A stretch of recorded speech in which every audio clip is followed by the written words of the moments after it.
چار یہ ہے کہ ہم نماز میں جو پڑھتے ہیں السلام علیکم ایھا النبی ورحمۃ اللہ وبرکاتہ، جی اس کے کانٹیکسٹ میں بخاری اور مسلم میں عبداللہ بن مسعود کی حدیث ہے کہ ہم پڑھتے تھے السلام علی جبرائیل، السلام علی میکائیل. تو نبی صلی اللہ علیہ وسلم نے فرمایا کہ یہ نہ پڑھا کرو، تم وہی پڑھو تشہد. زمین و آسمان میں جہاں جہاں اللہ کا نیک بندہ ہے اللہ تمہارا سلام اس تک پہنچا دے. یہ بخاری مسلم کی حدیث ہے.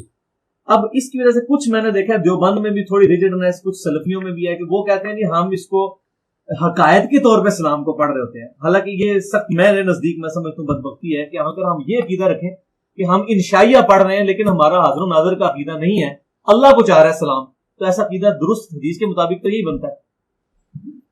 حدیث میں کہا ہے کہ اللہ تعالیٰ تمہارا سلام پہنچا دے گا، تو پھر ہم یہ عقیدہ رکھیں کہ ہم حضور صلی اللہ علیہ وسلم کو جو وہ خطاب کا سیکھا ہے وہ ہم حدیث کی وجہ سے پڑھ رہے ہیں، حاضر ناظر یا سننے کے عقیدے سے نہیں، تو پھر یہ درست ہے نا؟ درست ہوگا، بالکل درست. لیکن یہ کہ سلام پہنچانے کا مطلب کیا ہے نا، یہ بھی اس بارے میں غور کرنا چاہیے کہ نبی کریم صلی اللہ علیہ وسلم کو سلام ایک تو صحیح حدیث ثابت ہے فرشتے پہنچاتے ہیں نا.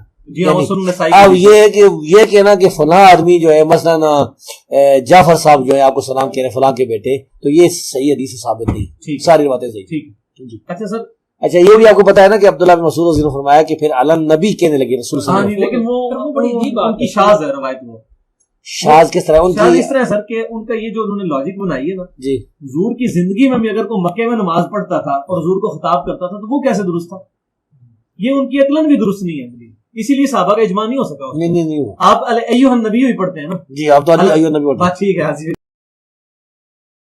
کیا نبی صلی اللہ علیہ وآلہ وسلم کی وفات کے بعد صحابہ کرام التحیات میں السلام علیکہ علی النبی پڑھا کرتے تھے؟ جی یہ صرف عبداللہ ابن مسعود کے بارے میں صحیح بخاری میں آیا، اور ہم ان کے اس فتوے کو ان کا تفرد مانتے ہیں کیونکہ باقی صحابہ نے اسے ایکسیپٹ نہیں کیا. اور لاجیکلی بھی میں نے شیخ زبیر لزئی صاحب کا جب انٹرویو کیا تھا 17 جون 2009 کو، اس میں نے باقاعدہ ان سے اس بات میں ڈبیٹ کی تھی. جب انہوں نے حاضر و ناظر کے کیس میں اس حدیث کو پیش کیا نا، بریلویوں کے خلاف اہل حدیث یہ حدیث پیش کرتے ہیں کہ دیکھیں صحابہ کرام السلام علیکہ ایھا النبی نہیں کہا کرتے تھے نبی علیہ السلام کی وفات کے بعد. تو میں نے پہلے تو اینٹی وینم پھکی والا جواب یہ دیا کہ شیخ صاحب اس کا مطلب یہ ہے کہ نبی علیہ السلام اپنی زندگی میں تو پھر حاضر و ناظر تھے. اگر اس سے حاضر و ناظر کا عقیدہ نکلتا ہے تو مجھے یہ بتائیں کہ نبی علیہ السلام جب مدینہ شریف میں تھے مسجد نبوی میں، تو مکے والے جو صحابہ ہیں وہ السلام علیکہ ایھا النبی پڑھتے تھے یا السلام علی النبی پڑھتے تھے؟ تو کہنے لگے جی السلام علیکہ ایھا النبی پڑھتے تھے. تو میں نے کہا تو مسئلہ تو پھر وہی ہے اپنی جگہ، یعنی وہ پھر یہ حاضر و ناظر کا عقیدہ رکھتے تھے کہ حضور مدینے میں ہوتے ہوئے بھی مکے میں موجود ہیں روحانی طور پہ. تو یہ تو لاجیکلی درست نہیں ہے. صحیح بات وہ ہے جو بخاری مسلم میں ساتھ لکھی ہوئی ہے. بخاری مسلم دونوں میں حدیث ہے کہ نبی علیہ السلام نماز کا تشہد ہمیں اس طرح تعلیم فرماتے تھے جس طرح قرآن کی آیات. یہ تشہد نبی علیہ السلام نے خود تعلیم فرمایا ہے. اور یہ جھوٹ ہے جو دیوبند اور بعض اہل حدیث علماء کی جانب سے بولا گیا کہ یہ شب معراج کی گفتگو ہے اللہ اور اس کے پیغمبر کے درمیان. یہ جھوٹ ہے، کسی ضعیف حدیث میں بھی یہ بات نہیں آئی ہے. بخاری مسلم میں لکھا ہے کہ یہ قرآن کی طرح تعلیم فرمایا نماز میں پڑھنے کے لیے. اور انہوں نے بریلویوں کا منہ بند کرنے کے لیے کہا کہ یہ تو شب معراج میں اللہ اور نبی آمنے سامنے تھے، اور نبی علیہ السلام نے عرض کیا التحیات للہ والصلوات والطیبات، اور اللہ نے آگے سے فرمایا السلام علیکہ ایھا النبی ورحمۃ اللہ وبرکاتہ.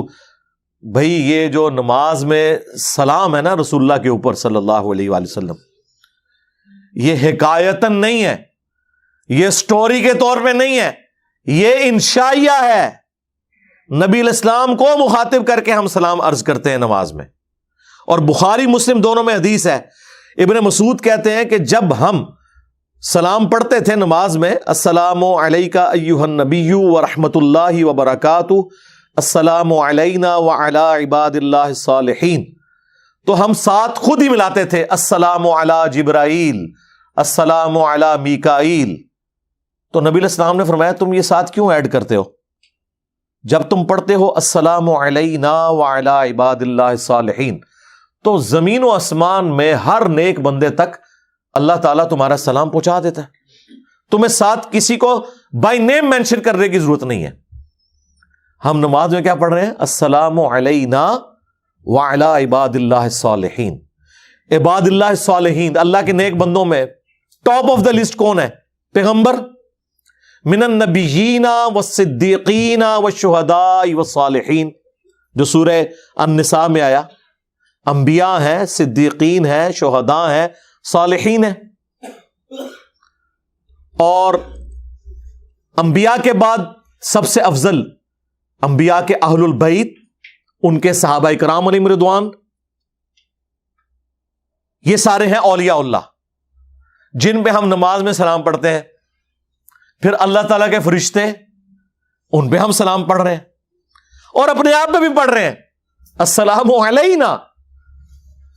چونکہ نبی علیہ السلام کو اللہ نے ایک اسپیشل پروٹوکول دیا ہے، اس لیے آپ صلی اللہ علیہ وآلہ وسلم کے لیے اسپیسیفکلی آیا السلام علیکہ ایھا النبی ورحمۃ اللہ وبرکاتہ. اے نبی، آپ پر سلام ہو، رحمتیں ہوں اور برکتیں ہوں. تو جب بخاری مسلم میں آیا کہ اللہ تعالیٰ خود سلام پہنچا دے گا، تو کسی بھی بریلوی، دیوبندی، اہل حدیث، شیعہ کو کوئی ٹینشن لینے کی ضرورت نہیں ہے، نہ اس میں سے کوئی حاضر و ناظر نکالنے کی ضرورت ہے. نبی علیہ السلام کی مبارک زندگی میں بھی آپ تک سلام پہنچ رہا تھا. آج بھی اب جب ہم درود شریف پڑھتے ہیں تو اللہ سے ہی عرض کرتے ہیں نا، اللہم صلی علی محمد وعلی آل محمد، ہمارا صلاۃ و سلام پہنچ رہا ہے. تو یہ عقیدہ اس کے اندر موجود ہے. البتہ بخاری میں آیا کہ نبی علیہ السلام کی وفات کے بعد عبداللہ ابن مسعود اسے پڑھتے تھے السلام علی النبی، یعنی سلام ہو نبی پر، یعنی رسول اللہ کو مخاطب کر کے نہیں کہتے تھے. تو ٹیکنیکلی جب حضور دنیا میں موجود تھے، اس وقت جو حضور کو مخاطب کیا جا رہا تھا، پھر تو وہ بھی غلط ہونا چاہیے تھا، سوائے ان لوگوں کے کہ جو حضور کے پیچھے نماز پڑھ رہے تھے کہ چلو حضور آگے نماز پڑھ رہے ہیں تو ہم پڑھ لیں السلام علیکہ ایھا النبی. تو جو مکے میں نماز پڑھ رہے ہیں، باقی مساجد میں جو پڑھ رہے ہیں، حضور تو مسجد نبوی میں نماز پڑھا رہے ہیں، تو وہ علیکہ ایھا النبی پڑھتے تھے، علی النبی نہیں پڑھتے تھے. اسی لیے عبداللہ ابن مسعود کے اس تفرد کو امت نے ایکسیپٹ نہیں کیا، بلکہ میں نے اس کوسچن آنسر سیشن میں پوچھا کہ آپ کیا پڑھتے ہیں شیخ صاحب سے، کہتا نہیں میں تو ایھا النبی پڑھتا ہوں. چار یہ ہے کہ ہم نماز میں جو پڑھتے ہیں السلام علیکہ ایھا النبی ورحمۃ اللہ وبرکاتہ، جی اس کے کانٹیکسٹ میں بخاری اور مسلم میں عبداللہ بن مسعود کی حدیث ہے کہ ہم پڑھتے تھے السلام علی جبرائیل، السلام علی میکائیل. تو نبی صلی اللہ علیہ وسلم نے فرمایا کہ یہ نہ پڑھا کرو، تم وہی پڑھو تشہد. زمین و آسمان میں جہاں جہاں اللہ کا نیک بندہ ہے، اللہ تمہارا سلام اس تک پہنچا دے. یہ بخاری مسلم کی حدیث ہے. اب اس کی وجہ سے کچھ میں نے دیکھا ہے دیوبند میں بھی تھوڑی ریجڈنس، کچھ سلفیوں میں بھی ہے کہ وہ کہتے ہیں کہ ہم اس کو حقائق کے طور پہ سلام کو پڑھ رہے ہوتے ہیں. حالانکہ یہ سخت میرے نزدیک میں سمجھتا ہوں بدبختی ہے کہ اگر ہم یہ عقیدہ رکھیں کہ ہم انشائیہ پڑھ رہے ہیں لیکن ہمارا حاضر و ناظر کا عقیدہ نہیں ہے، اللہ کو چاہ رہا ہے سلام، تو ایسا عقیدہ درست حدیث کے مطابق تو یہی بنتا ہے. حدیث میں کہا ہے کہ اللہ تعالیٰ تمہارا سلام پہنچا رہا ہے، تو پھر ہم یہ عقیدہ رکھیں کہ ہم حضور صلی اللہ علیہ وسلم کو جو وہ خطاب کا سیکھا ہے وہ ہم حدیث کی وجہ سے پڑھ رہے ہیں، حاضر ناظر یا سننے کے عقیدے سے نہیں. تو پھر یہ درست ہے نا؟ درست ہوگا، بالکل درست. لیکن یہ کہ سلام پہنچانے کا مطلب کیا ہے نا، یہ بھی اس بارے میں غور کرنا چاہیے کہ نبی کریم صلی اللہ علیہ وسلم کو سلام ایک تو سید صاحب فرشتے پہنچاتے ہیں نا. اب یہ کہنا کہ فلاں آدمی جو ہے مثلا جعفر صاحب جو ہے آپ کو سلام کہہ رہے ہیں فلاں کے بیٹے، تو یہ صحیح حدیث سے ثابت نہیں. ساری باتیں صحیح. اچھا سر، اچھا یہ بھی آپ کو پتا ہے نا کہ عبداللہ بن مسعود رضی اللہ عنہ نے فرمایا کہ پھر علی النبی کہنے لگے رسول صلی اللہ علیہ وسلم. لیکن وہ بڑی عجیب بات کی شاذ ہے روایت. وہ شاذ کس طرح؟ شاذ اس طرح سر کہ ان کا یہ جو انہوں نے لاجک بنائی ہے نا، جی حضور کی زندگی میں بھی اگر کوئی مکے میں نماز پڑھتا تھا اور حضور کو خطاب کرتا تھا تو وہ کیسے درست تھا؟ یہ ان کی عقلاً بھی درست نہیں ہے، اسی لیے صحابہ کا اجماع نہیں ہو سکا. نہیں آپ ایھا النبی ہی پڑھتے ہیں نا؟ جی آپ تو ایھا النبی پڑھتے ہیں. ٹھیک ہے. میں نے کہا پھر تو مسئلہ ختم ہے. آپ کیوں اس چیز کو اس طرف لے کے جاتے ہیں کہ یہ سٹوری ہے، ایک آیتن ہے؟ خیر وہ تو لے کے بھی نہیں جاتے تھے، یہ انشائیہ ہی ہے. اور قبر رسول پہ بھی آپ عرض کرتے ہیں السلام علیکہ ایھا النبی اور السلام علیکہ یا رسول اللہ میں کوئی فرق نہیں ہے.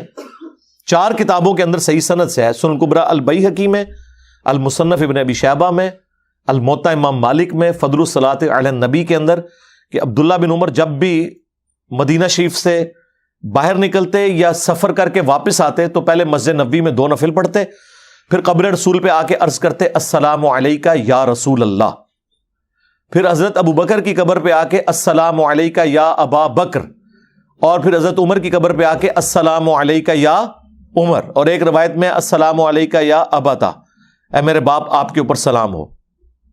تو صحابہ کرام علیہم رضوان نبی علیہ السلام کی قبر مبارک پہ السلام علیکہ یا رسول اللہ پڑھتے تھے، اور آپ ہی کو مخاطب کر رہے ہوتے تھے، علی النبی نہیں پڑھ رہے ہوتے تھے.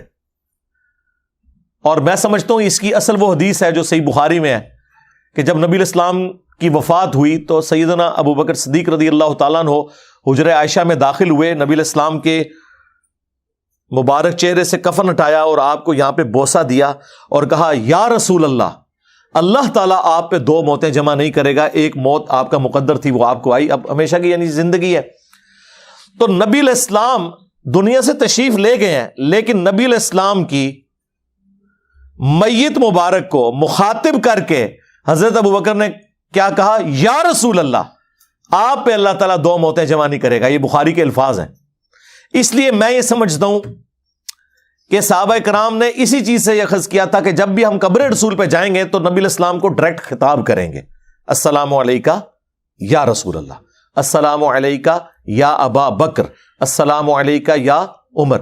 اور یہ جو سلام کے سیغے اس میں کسی کا اختلاف نہیں ہے. لوگوں نے یہاں اہل حدیث کے اوپر جھوٹا الزام لگایا کہ جی وہ کہتے ہیں نعوذ باللہ نبی علیہ السلام مر کے مٹی ہو چکے اور یہ گستاخ، استغفر اللہ. یہ اہل حدیث سے بھی کوئی جا کے پوچھے کہ کیا وہ رسول اللہ کے گستاخ ہیں؟ نعوذ باللہ. کوئی مسلمان گستاخی کا سوچ بھی سکتا ہے؟ میں تو کہتا ہوں اہل حدیث نے جو عشق رسول کی داستان رقم کی ہے نا، وہ کسی اور فرقے کے حصے میں نہیں آئی ہے. ان سے جو علمی اختلاف وہ اپنی جگہ، لیکن آج بھی 1400 سال گزرنے کے بعد بھی وہ کسی بڑے سے بڑے بزرگ کی بات کو ایکسپٹ نہیں کرتے اگر وہ قرآن و سنت کے خلاف ہو. یہ عشق رسول ہے؟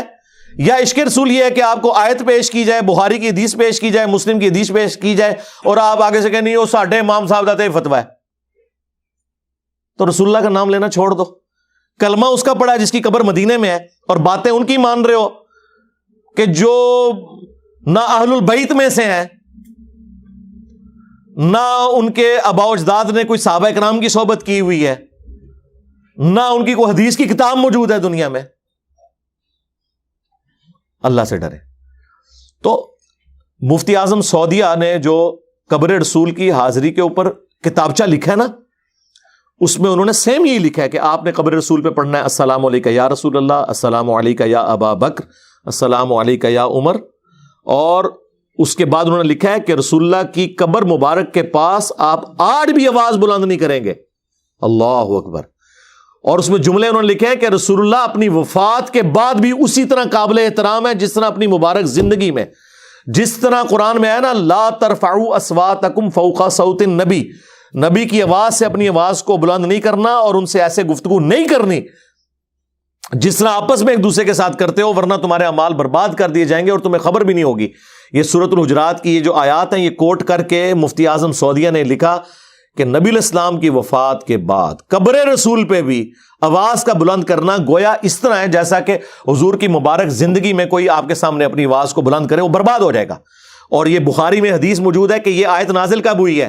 یہ آیت کوئی عام بندوں کے لیے نازل نہیں ہوئی ہے. اس امت کے سب سے بڑے 2 ولی ابو بکر اور عمر رضی اللہ تعالی عنہما علیہم السلام کے بارے میں. اور عبداللہ ابن ابی ملیکہ تابعی کہتے ہیں قریب تھا اس مخلوق کے سب سے بہتر 2 بندے برباد ہو جاتے جب انجانے میں انہوں نے رسول اللہ کی موجودگی میں آپس میں بات کرتے ہوئے اپنی آوازوں کو بلند کر دیا. اللہ، میں کانپ اٹھتا ہوں یہ الفاظ پڑھ کے بخاری کے کہ حضور سے بات نہیں کر رہے تھے، آپس میں گفتگو کرتے ہوئے آواز بلند ہوئی اور اللہ نے آیات نازل کی کہ حضور کی موجودگی میں اگر آپس میں بھی بات کی نا اونچی آواز میں تو فارغ، اور ایسے فارغ کہ تمہیں پتہ بھی نہیں چلے گا، توبہ کی بھی توفیق نہیں ملے گی، کیونکہ اس میں آیا کہ تمہارے اعمال برباد کر دیے جائیں گے اور تمہیں شعور بھی نہیں ہوگا. اور بخاری کے الفاظ ہیں کہ جب یہ آیات نازل ہوئیں تو وہ صحابی کہتے ہیں عبداللہ ابن زبیر کہ اس کے بعد حضرت عمر حضور سے اتنی آہستہ آواز میں بات کرتے تھے کہ حضور کو بات سنائی نہیں دیتی تھی. آپ کہتے تھے عمر تھوڑا اونچا بولو. اور پھر اللہ کو یہ ادا ایسی پسند آئی کہ اگلی آیات نازل ہوئی، ان الذین یغضون اصواتهم عند رسول اللہ، بے شک جو رسول اللہ کے حضور اپنی آوازوں کو پست رکھتے ہیں یہی وہ لوگ ہیں جن کے دلوں کو اللہ نے تقوی کے لیے چن لیا ہے، ان کے لیے ہے مغفرت اور اجر عظیم. صلو علی محمد و آل محمد اللہم صلی علی محمد و علی آل محمد و اصحاب محمد و ازواج محمد و امت محمد اجمعین الی یوم الدین. اور آپ کو مزے کی بات بتاؤں، قبر رسول پہ سلطنت عثمانیہ کے دور میں بھی یہ تینوں آیات لکھی ہوئی تھی جالی شریف کے اوپر. اور اب جو نئی کنسٹرکشن کروائی ہے انہوں نے کورونا کے دنوں میں، تو وہ ساری جالیاں بھی ریپلیس کر دی ہیں انہوں نے. 3 جالیوں کے پورشن بنے ہوئے ہیں. ایک درمیان والا پورشن ہے جالیوں کا جس کے اوپر ایک بڑا سا رنگ بنا ہوا ہے اور اس کے اوپر لکھا ہوا ہے یہ رسول اللہ صلی اللہ علیہ وآلہ وسلم کا چہرہ اقدس ہے. اس کی سیدھ میں جو پیچھے قبریں ہیں، وہ قبر تک کوئی نہیں جاتا. جو اندر بھی جاتے ہیں نا، وہ اندر بھی کئی دیواریں ہیں، وہ دیوار کے باہر سے ہی آ جاتے ہیں. قبر تو کئی سو سال سے سیل ہے. وہ تو جامعہ ترمذی میں آتا ہے کہ عیسیٰ ابن مریم نہیں وہاں اندر دفن ہونا ہے، ایک قبر کی جگہ خالی ہے، وہ اس وقت ہی کوئی کھولے گا، کوئی نہیں اسے کھولتا، نہ وہ وہاں کوئی جاتا ہے. کیونکہ میرے اپنے ایک قریبی دوست ہیں جو پاکستان سے ہی ہیں، اور وہ اندر کا سارا انتظام، وہ اندر بھی کئی دفعہ جا چکے ہیں. انہوں نے مجھے بھی 1-2 دفعہ کہا کہ آپ کورونا کے دنوں میں آ جائیں، میں آپ کو اندر سے سارا دکھا دیتا ہوں. ان کے میڈیا سیل کے وہ ہیڈ ہیں، ان کو انگلش بڑی اچھی آتی ہے، عربی بھی، اور اردو تو بولتے ہی ہیں ماشاءاللہ، تو وہ رابطے میں رہتے ہیں. تو وہ اندر سے سارا سیل ہے. اور میں نے تفصیلی ویڈیو پچھلی دفعہ ریکارڈ کروائی، پھر میں نے وہ مجھے کہہ رہے تھے آپ ایک ویڈیو ایسی بنائیں جس میں ساری احادیث ایک جگہ جمع ہوں قبر رسول سے متعلق جتنی بھی حدیث ہیں. تو وہ پھر میں نے پچھلے دنوں ایک ویڈیو ریکارڈ کرائی تھی گنبد خضرا کی ہسٹری اور پورا اس کے اوپر، اس میں قبروں کی لوکیشن بھی بتائی. وہ جو ایک ٹینٹیٹیو تصویر بھی نیٹ کے اوپر نا سعودی حکومت نے جاری کر دی ہے حجرہ عائشہ کی سلام اللہ علیہا، کہ اس کا ٹاپ ویو انہوں نے، یعنی وہ اینیمیشن کے طور پہ، تو اس میں وہ جو بڑے والا رنگ ہے نا اس کی سیدھ میں نبی الاسلام کا چہرہ اقدس ہے، اور آلموسٹ آپ کے گھٹنوں کی سیدھ میں حضرت ابوبکر صدیق کا سر ہے. لیکن وہ قبر حضور سے پیچھے ہے. فرنٹ پہ نبی الاسلام کی قبر ہے، آپ کے گھٹنوں کی سیدھ میں اس سے پیچھے حضرت ابوبکر کی قبر ہے، اور حضرت ابوبکر کے سینے کی سیدھ میں اس سے پیچھے حضرت عمر کی قبر ہے. اس کی وجہ سے یہاں ایک جگہ خالی ہو جاتی ہے. دیکھیں نا نبی الاسلام کی یہ قبر مبارک، پھر یہاں ایک سٹیپ طے ہوا، ایک سٹیپ یہاں طے ہوا، یہ 2 سٹیپ طے ہوتے ہوئے یہاں ایک جگہ قبر کی خالی ہے عیسیٰ ابن مریم کے لیے علیہ السلام. تو پھر وہ چھوٹے اگلے 2 رنگ کے اوپر حضرت ابوبکر حضرت عمر کا نام لکھا ہوا ہے، تو ہم سلام عرض کرتے ہیں. وہ جو مین جالی ہے نا سینٹر والی، اس کے اوپر یہی آیت لکھی ہوئی ہے یا ایھا الذین آمنوا لا ترفعوا اصواتکم فوق صوت النبی صلی اللہ علیہ وآلہ وسلم، اور پوری آیت. اور باب السلام کی طرف سے جب آپ آتے ہیں تو پہلے والی جو جالی ہے نا ان کے اوپر انہوں نے وہ آیت لکھی ہوئی ہے ان الذین یغضون اصواتہم عند رسول اللہ، جو لوگ رسول اللہ کے حضور اپنی آوازوں کو پست رکھتے ہیں. وہ بھی سورہ حجرات کی 3 نمبر آیت. اور جب آپ باب البقیع کی طرف سے باہر نکلتے ہیں، بقیع قبرستان کی طرف سے، باب جبریل بھی اسی طرف ہے، اور وہ وہی سائڈ ہے جہاں وہ گنبد خضرا کا سایہ نیچے نظر آ رہا ہے آج کل کے دنوں میں. چونکہ وہ سردیوں میں اورینٹیشن ایسی ہے، ورنہ تو اوپر ہی رہتا ہے، لوگ کہتے سایہ کوئی نہیں. تو ہم نے وہ پچھلے دنوں ویڈیو بھی اپلوڈ کی ہے، وہ ریئل ٹائم. وہ ہمارے ایک اسٹوڈنٹ ہیں جنہوں نے ہمیں یہ بنا کے بھیجی. بیسیکلی تو انہوں نے اپنے گھر والوں کے لیے بنائی تھی کیونکہ وہ نہیں مانتے تھے. انہوں نے کہا میں تو آیا جائے مدینہ شریف، ایلو ویڈیو بنا لیجیے. میں ہاں جی، میں تقریباً اس وقت ٹائم مینار ہے اندر سایہ ہے ادھرلے پاسے، ہاں گنبد خضرا ہے. تھلے دیکھو نا ڈوم بنیا ہوا ہے یہاں کا سایہ گنبد خضرا کا. اتنے جڑی نا چونج ہے نا جڑی اتنے انہیں یہ سایہ ہے. دیکھو سامنے گنبد خضرا، تھلے نا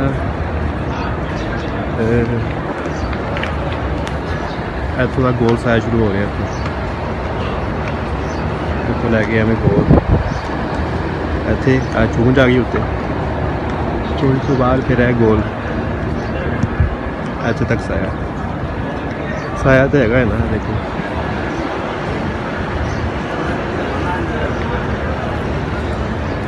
وہ تھوڑا جہا سایہ نظر آ رہا. باقی جہاں ہے دیواروں کا سایہ ہے، دیواروں میں جہاں بنیا ہوا نا وہ نشان جہ بنے نے انہوں کا سایہ چل رہا ہے. گنبد خضرا کا سایہ ہے، اور پھر دیوار شروع ہو جاتی ہے رات والی. صاف نظر آ رہا ہے سایہ. یہ تو اللہ کا شکر ہے ایک مبارک دور ہے. اب ہر چیز بلیک اینڈ وائٹ میں سامنے آ رہی ہے. کل ہماری ویڈیو اپلوڈ ہوئی ہے گنبد خضرا کے سائے والی. آپ دیکھیں, میں انتظار میں, ابھی بریلویوں نے کہنا ہے, ان کے علماء نے کہنا ہم نے تو کبھی نہیں کہا کہ گنبد خضرا کا سایہ نہیں ہے. نبی علیہ السلام کے سائے مبارک والی حدیثیں بھی میں نے اس میں حاکم سے اور مسند احمد سے ڈسپلے کرائی ہیں. اور دیکھیں پھر یہ لوگ جو ضعیف حدیثوں کے پیچھے بھی چلتے ہیں, ان حدیثوں کا انکار کرنا شروع کر دیں گے, تعویلات کرنا شروع کر دیں گے. حالانکہ حدیث کی ضرورت نہیں ہے. میں نے بتایا ان پرنسپل جو روٹین سے ہٹ کے بات کرے گا اس نے دلیل پیش کرنی ہے. اور پروفیسر احمد رفیع اختر صاحب میرے استاد ہیں, حالانکہ وہ آپ کو پتہ ہے صوفیوں کی لائن میں ہے. میں بھی اس وقت بریلوی تھا جب میں نے ان کو سننا شروع کیا 2001-2 میں. 2008-9 تک میں جاتا رہوں ریگولرلی پروگرام. بعد میں تو خیر اللہ تو واقعات ایسے نہیں رہے, ابھی بھی کبھی موقع مل جائے تو کوئی ویڈیو دیکھ لیتے ہیں. تو پہلی بار میں نے ان کے منہ سے یہ بات سنی اور انہوں نے بڑا پیارا جملہ بولا. انہوں نے کہا کہ اگر رسول اللہ کا سایہ نہ ہوتا تو اس پلانٹ ارتھ پہ نبی علیہ السلام کا نمبر 1 اگر کوئی حصی معجزہ ہوتا نا تو وہ یہ ہوتا.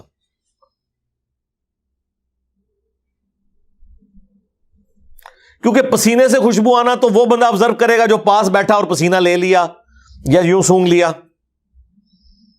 یا آپ علیہ السلام کی انگلیوں سے پانی کے چشمے جاری ہونا وہ لوگ آبزرو کریں گے جو سفر میں آپ کے ساتھ تھے. پھر آپ علیہ السلام کا پیٹھ کے پیچھے دیکھنا, یہ تو آپ خود فرما رہے ہیں, باہر سے تو ہمارے پاس کوئی سورس نہیں ہے جج کرنے کا سوائے ان لوگوں کے کہ جن کو حضور نے نماز کے پیچھے دیکھ لیا کہ کوئی حرکت کر رہے ہیں اور حضور نے بعد میں انہیں کہا کہ یہ تم کیوں ایسے کر رہے تھے, تو وہ تو مان لیں گے کہ واقعی حضور کا رخ تو ادھر تھا اور ہمیں پیچھے بھی دیکھ رہے تھے. لیکن سرکار ایک معجزہ ایسا ہے جو کافر ہو یا مسلمان ہو, جن ہو یا انسان ہو, عالم ہو یا جاہل ہو, انسان ہو یا جانور ہو, وہ آبزرو کر لے گا. اور وہ معجزہ یہ ہے کہ کسی شخص کا سایہ نہ ہو. یہ تو ہر بندہ آبزرو کرے گا. اور سائنٹیفکلی اور معجزانہ طور پہ بھی ظاہر ہے ایک چیز کا ایک اسلوب ہے. یہ چیز جب سامنے آئے گی تو کوئی انکار کی گنجائش نہیں رہتی کہ یہ فزیکل فینومینا آف نیچر کو توڑنے والی چیز ہے. اور یہ اتنا محکم قانون ہے کہ اللہ تعالیٰ نے قرآن میں بیان کیا ہے سورۃ النحل کی آیت نمبر 48 میں کہ اللہ نے جتنی چیزیں پیدا فرمائی ہیں ان کے سائے ہیں جو فزیکل ورلڈ کی چیزیں. جنات ہیں یا فرشتے ہیں وہ تو ہمیں نظر ہی نہیں آتے, وہ تو لطیف چیزیں جو فزیکل ہیں, جیسے جانور ہیں, انسان ہیں, پلانٹس ہیں, پہاڑ ہیں, درخت ہیں, یہ جتنی چیزیں, اور ان کے سائے اللہ کو سجدہ کرتے ہیں. یعنی ایک بڑی تمثیل سے یہ چیز بیان کی ہے. جیسے صبح کے وقت سورج نکلتا ہے نا ایسے, تو آپ دیکھتے ہیں کہ چیزوں کے سائے کتنے لمبے ہوتے ہیں, پھر جو سورج اوپر جاتا ہے وہ سایہ چھوٹا ہونا شروع ہو جاتا ہے, حتیٰ کہ جب یہاں پہنچتا ہے بالکل چھوٹا, پھر وہ یوں, تو وہ گویا کہ صبح وہ سجدے میں گرے ہوتے ہیں, پھر وہ قیام میں جاتے ہیں, اور پھر غروب کے وقت سجدے میں چلے جاتے ہیں. تو اللہ تعالیٰ نے اس کو اس اعتبار سے بیان کیا کہ اللہ نے جو صفت رکھی ہے کہ چیزوں کے سائے سجدہ کر رہے ہیں. کوئی بھی شخص خواہ وہ اللہ کا ماننے والا ہے یا نہیں ماننے والا, وہ اللہ کے سامنے جھکے یا نہ جھکے, اس کے سائے نے اللہ کے سامنے ضرور جھکنا ہے. یہ فزیکلی اللہ تعالیٰ نے اس کے ساتھ چیز جوڑ دی ہے. تو وہ مجھے پروفیسر صاحب کا وہ جملہ بھولتا نہیں ہے, انہوں نے کہا کہ یہ معجزہ اگر ہوتا تو یہ سب سے بڑا معجزہ ہوتا اور دنیا کی ہر حدیث کی کتاب میں یہ معجزہ لکھا ہوا ہوتا. پہلا معجزہ اگر کوئی ہوتا نا, کیونکہ نبی علیہ السلام کی جتنی چیزیں صحابہ نے آبزرو کی ہیں, جو کامن آبزرویشن میں وہ نقل کی ہیں نا, تو حدیث کی کتابوں میں سب سے بڑی جو کامن آبزرویشن حضور کے کیس میں ہونی تھی نا, وہ یہی ہونی تھی کہ نبی علیہ السلام کا سایہ نہیں تھا. جیسا کہ بخاری مسلم میں آیا کہ نبی علیہ السلام کے پسینے سے خوشبو آتی تھی اور صحابہ کرام اسے عطر کے طور پہ استعمال کرتے تھے. بخاری مسلم میں آیا کہ نبی علیہ السلام اپنی پیٹھ کے پیچھے بھی دیکھ لیتے تھے ان 2 آنکھوں کے ساتھ. یہاں پہ آنکھ نہیں تھی, پھر بھی آپ کو پورا پیچھے تک نظر آتا تھا. بخاری مسلم حدیث ہے, نبی علیہ السلام کی مبارک انگلیوں سے پانی کے چشمے جاری ہوئے صلح حدیبیہ کے موقع پر. جابر بن عبداللہ کہتے ہیں اس وقت ہم 1500 تھے, 1,00,000 بھی ہوتے تو وہ پانی زیادہ تھا. ہم 1500 نے پانی پیا, جانوروں کو پلایا, سٹور بھی کر لیا, تب بھی وہ پانی ختم نہیں ہوا. جن صحابہ کرام نے اتنے بڑے بڑے حصی معجزات حضور کے روایت کی ہیں، وہ نبی الاسلام کے سایہ مبارک نہ ہونے والا معجزہ بیان کر دیتے؟ نہیں ہوا. یہ خصائص الکبریٰ کتاب میں وہ جلال الدین سیوطی نے بے سند روایت لکھ دی. وہ جذبات میں آ کے لکھ دیتے ہیں نا لوگ. تو وہ باب البقی والی سائڈ سے جب آپ باہر نکلتے ہیں تو وہ جو تیسری جالیوں کا پورشن ہے نا، اس کے اوپر وہ آیت لکھی ہے ختم نبوت والی، ما کان محمد ابا احد من رجالکم ولکن رسول اللہ و خاتم النبیین. تو یہ 3 آیات ان جالیوں کے اوپر لکھی ہوئی ہیں. اور قبر رسول پہ جب بھی حاضری ہو السلام علیکہ یا رسول اللہ پڑھیں. بلکہ یہ جو سعودیہ کا مسجد نبوی والا جو چینل ہے نا، وہ لائیو آ رہا ہوتا ہے نا وہاں سے، تو جب وہ لائیو آتے ہیں نا تو جالی شریف کے اوپر پہلے وہ کیمرہ مارتے ہیں، تو وہ جو کمنٹیٹر ہے نا وہ پڑھ رہا ہوتا ہے السلام علیکہ یا رسول اللہ، السلام علیکہ یا ابا بکر، السلام علیکہ یا عمر. وہ چینل سٹارٹ اس سے کرتے ہیں اذان کے اوقات میں. جب مسجد ایک میں تو حرمین شریفین کی وہ 5 نمازیں دکھاتے ہیں نا، ایک مسجد نبوی کا چینل بھی ہے، سعودی چینل ہے جس میں مسجد نبوی کی 5 نمازیں، تو اس میں آپ دیکھیں وہ جالی شریف کے اوپر ریئل ٹائم پڑھتے ہیں السلام علیکہ یا رسول اللہ. تو وہ جب میں بیٹھا ہوں نا تو میرے بھی جب سامنے آتا ہے تو میں بھی پڑھ دیتا ہوں السلام علیکہ یا رسول اللہ، کیونکہ وہ تو ریئل ٹائم ہوتا ہے نا. باقی وہ تو اللہ تعالیٰ نے پہنچانا ہے. اور سنن نسائی میں حدیث ہے کہ زمین پہ کچھ فرشتے ہیں جو سیاحت کرتے ہیں اور میرے امتیوں کا سلام مجھ تک پہنچاتے رہتے ہیں. یہ تو اللہ تعالیٰ نے ڈیوٹی لگائی ہے. اور ابو داؤد میں حدیث ہے میری قبر پہ میلہ نہ لگا لینا، تم دنیا کے کسی بھی حصے میں مجھ پہ درود پڑھو گے تمہارا درود مجھ تک پہنچ جائے گا. اللہم صلی علی محمد وعلی آل محمد. البتہ قبر رسول کا ایک پروٹوکول ہے، وہ ابو داؤد میں حدیث ہے، جو میری قبر پہ آ کے سلام عرض کرے گا. نبی علیہ السلام نے اسپیسیفکلی قبر کے بارے میں، کیونکہ قبر والے چیپٹر میں ہے وہ، تو اللہ تعالیٰ میری روح کو لوٹا دے گا، میں اس کے سلام کا جواب بھی دوں گا. یہ حدیث بالکل صحیح سند کے ساتھ ہے الحمدللہ. تمام محدثین اس کی صحت کو صحیح سمجھتے ہیں الحمدللہ، چاہے متقدمین ہو، متاخرین ہو، شیخ البانی ہو، شیخ زبیر علی صاحب ہو، امام نووی ہو، امام حاکم ہو، امام ذہبی ہو، سارے ائمہ.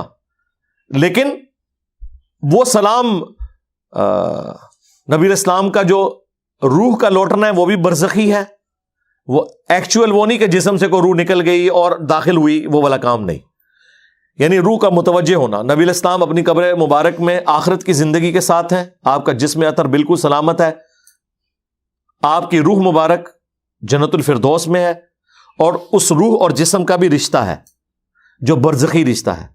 اور اللہ تعالیٰ اپنے نبی کو مطلع کرتا ہے اور نبی علیہ السلام اس سلام کا جواب دیتے ہیں. نہ ہمارا سلام پہنچنا فزیکل ہے اور نہ حضور کا جواب آنا فزیکل ہے. ورنہ جب حضور جواب دے رہے ہوتے ہیں تو کیا ہمیں آواز آتی ہے جالی شریف سے؟ عام قبرستان میں بھی آپ نے دعا مانگنی ہے جو صحیح مسلم ہے، السلام علیکم اہل الدیار من المؤمنین والمسلمین. اے مومنین اور مسلمین جو یہاں پہ قبرستان میں دفن ہو، تم پہ ہماری طرف سے اللہ کا سلام ہو. وہ تو عام مردوں کو بھی آپ نے سلام کہنا ہے. تو یہ تو مطلب قبرستان جب بھی آپ نے جانا ہے تو سلام تو عرض کرنا ہے. آل البقیع پہ وہاں پہ جانا ہے، وہاں پہ بھی سلام عرض کرنا ہے. وہ اللہ تعالیٰ پہنچاتا ہے. ہمارا پہنچنا بھی برزخی ہے، ان کا جواب دینا بھی برزخی ہے. اور یہ برزخ ہے ان سین بیریئر. وَمِن وَرَائِهِمْ بَرْزَخٌ إِلَى يَوْمِ يُبْعَثُونَ، سورۃ المومنون کی آیت نمبر 100. مرنے سے لے کے قیامت تک ان سین بیریئر ہے. جب اس کی آگے تفصیلات میں لوگ پڑھتے ہیں نا جی قبر پہ جائیں تو وہ خود سنتے ہیں، ادھر سے پہنچایا جاتا ہے. سرکار وہ جو خود سنتے والی روایت ہے نا سنن کبریٰ البیہقی کی یا حیات الانبیاء فی قبورہم، اس پہ امام بیہقی نے خود جرح کی ہوئی ہے کہ اس میں محمد بن مروان الصدی کذاب جھوٹا راوی ہے جس نے یہ روایت گھڑی ہے. اس سے بھی بڑھ کے بریلویوں نے ایک کتاب لکھی ہے نا آپ زندہ ہیں واللہ، عباس رضوی صاحب نے، انہوں نے خود کہا یہ حدیث ضعیف ہے. انہوں نے تو اور چکر میں اسے ضعیف کہا نا، پھر اس میں لکھا ہے اس میں آمش کی تدلیس ہے، وہ ان سے روایت کر رہے ہیں.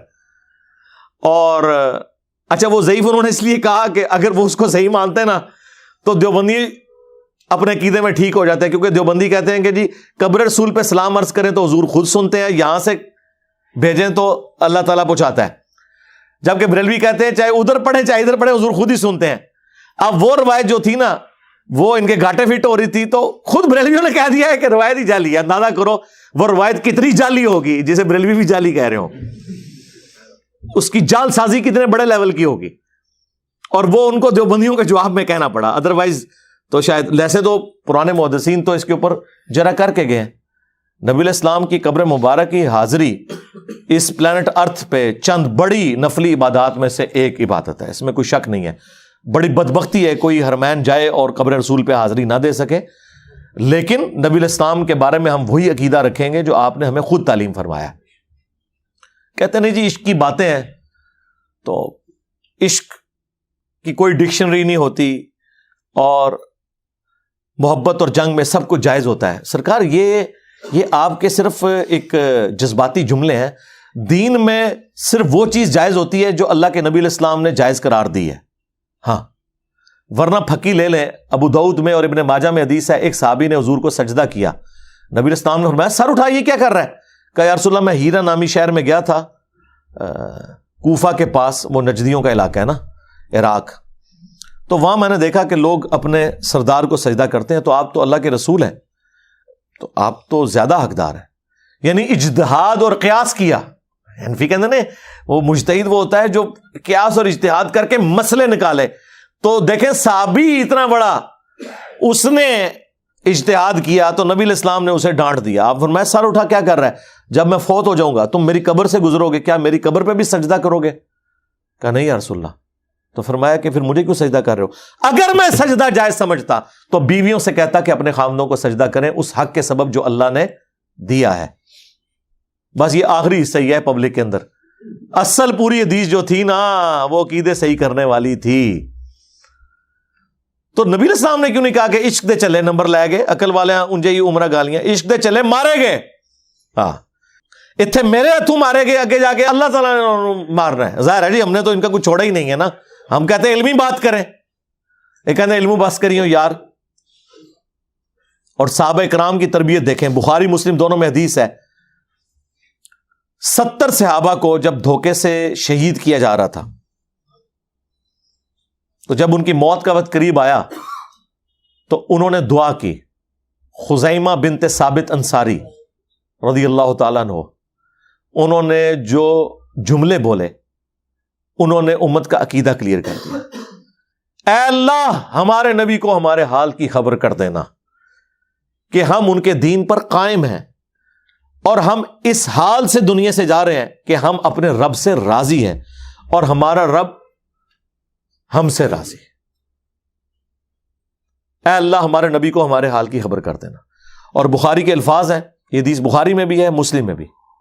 بخاری میں الفاظ ہے کہ نبی علیہ السلام مدینہ شریف میں اور فرماتے ہیں ابھی ابھی جبرائیل علیہ السلام میرے پاس آئے تھے اور انہوں نے مجھے خبر دی کہ تمہارے ساتھیوں کو دھوکے سے شہید کر دیا گیا, اور انہوں نے مرتے ہوئے یہ دعا کی اور ان کا پیغام لے کے میرے پاس جبرائیل علیہ السلام آئے. یعنی یہ ایک حدیث 3 عقیدے کلیئر کر دیتی ہے. نمبر 1 علم غیب کا عقیدہ. صحابہ کا یہ عقیدہ تھا کہ نبی علیہ السلام دنیا میں بھی موجود ہوں تب بھی اللہ جو ان کو بتائے گا وہ ان کے علم میں آئے گا. اس لیے انہوں نے یہ نہیں کہا یا رسول اللہ انظر حالنا, کہا اے اللہ ہمارے نبی کو ہمارے حال کی خبر کر دینا. دوسرا عقیدہ حاضر و ناظر. یہ کہتے ہیں نبی علیہ السلام قبر انور میں ہے آخرت کی زندگی کے ساتھ, لیکن وہاں بیٹھے ہوئے ہمیں دیکھ رہے ہیں. جب نبی علیہ السلام قبر سے باہر تھے, مسجد نبوی میں بیٹھے ہوئے تھے, تو صحابہ کا یہ یقین نہیں تھا کہ وہ وہاں بیٹھے ہوئے ہمیں دیکھ رہے ہیں, الا یہ کہ اللہ دکھا دے. جس طرح بخاری میں آتا ہے غزوہ موتا کا منظر حضور کو لائیو دکھایا گیا, جس میں آپ رو رہے ہیں کہ میرے زید کو شہید کر دیا گیا, میرے جعفر کو شہید کر دیا گیا, عبداللہ بن رواحہ کو شہید کر دیا گیا. اب اللہ تعالیٰ کی تلواروں میں سے ایک تلوار خالد بن ولید کے ہاتھوں جھنڈا ہے, تو وہ اپنی فوج بچا کے لے آئے, اور حضور زاروں کے تار رو رہے تھے مسجد میں بیٹھے ہوئے, اور کئی 100 کلومیٹر دور کا منظر اللہ تعالیٰ انہیں دکھا رہا تھا. وہ اللہ تعالیٰ تو دکھا دیتا ہے. حاضر و ناظر کا عقیدہ صحابہ کا نہیں تھا, کہا اے اللہ ہمارے نبی کو ہمارے حال کی خبر کر دے. یعنی وہ روحانی طور پہ ہمیں نہیں دیکھ رہے, ورنہ تو کہتے ہیں یا رسول اللہ دیکھ لیں, ہم جان دے رہے ہیں آپ کے دین کی خاطر. تیسرا عقیدہ استعانت بھی کلیئر ہو گیا, یعنی مدد نہیں مانگی حضور سے, اللہ سے مدد مانگی. جبرائیل سے بھی مدد نہیں مانگی, یہ بھی نہیں کہا کہ جبرائیل خبر کر دے, ہاں فرشتوں یہ پیغام پہنچا دو کہ خادم تمہارا سعید آ رہا ہے.